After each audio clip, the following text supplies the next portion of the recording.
BJP सरकार जो मोहन चरण मांझी महोदय मुख्यमंत्री आज आम प्रतिवाद सभा हो 1/6/2008 रु 3/1/2013 मध्य गोटे नूतन अनुदान जीआई नीति प्रणयन सरकार पाखे आम दाबी जहाँ पूर्व सरकार 2019 ठू कार्यकारी होती डाटा कलेक्शन बजेट होती 30/6 आम 23/6/2023 फॉर्मेशन चिठी 28/6 विड्रो कराई विपक्ष आम प्रतिवाद करूँ से प्रतिवाद रे आज माननीय मंत्री जी उच्च शिक्षा मंत्री अच्छा आमको सहयोग करते आम समस्या शीघ्र समाधान हो स्वर उठे आज परिवर्तित सरकार पाखे विनती अनुरोध यही समस्या आमर गोटे नूतन जीआई नीति प्रणयन कर समस्त शिक्षक समाज ए उपकृत हूँ और भविष्य में एमती नीति प्रणयन करूँ जहाँ शिक्षक मैंने राजरास्ता को न आसतु एति सार पाखे आम अनुरोध और दाबी मु दीपक कुमार साहू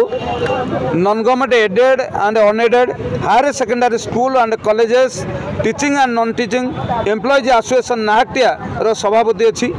आमर गोटे मात्र डिमांड होची जे 1/6/2008 रु 30/11/2013 पर्यंत एक नूतन अनुदान नीति ग्रहण करा जाऊ बड़ दुख परितापर विषय है कि आम गवर्निंग बॉडी द्वारा दीर्घ 17 वर्ष काल आम कॉलेज रे कार्य कर सारा अर्थात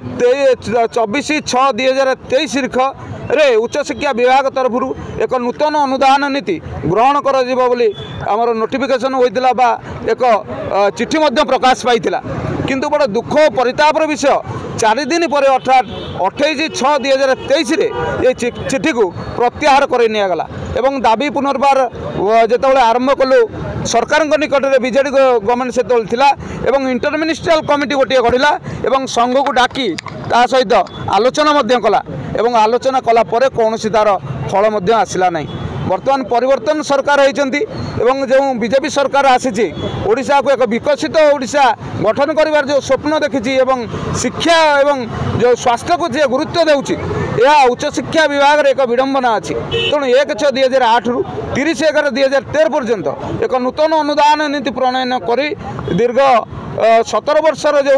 अध्यापक अध्यापिका कर्मचारी मैंने अच्छा कॉलेज मानक से आनंदर लहरी खेलु एति हूँ आमर सरकार निकट में निवेदन।